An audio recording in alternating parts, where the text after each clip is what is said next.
Hi friends, ఇవేంటో మీకు తెలుసా? వీటిని మాసికాయలు అంటారండి. వీటిని ముఖ్యంగా పురిటి పిల్లలకు ఉపయోగిస్తారు. ఈ కాయలను రాతి మీద సాది వచ్చిన పేస్ట్ కొంచెం తీసుకొని స్నానం చేసేటప్పుడు నాలుక మీద చేత్తో రుద్దుతారు.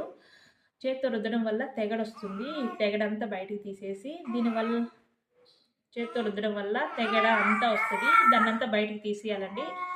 దీనివల్ల నాలుక మీద పేరుకుపోయిన తెల్లగా పేరుకుపోయి ఉంటుంది కదా, ఆ పాల పదార్థం అంతా వస్తుంది. నాలుక క్లీన్గా ఉంటుంది. ఇలా చిన్న బ్రష్లు అలా ఏం పెట్టకూడదండి. వాళ్ళ నాలుక చాలా సెన్సిటివ్గా ఉంటుంది.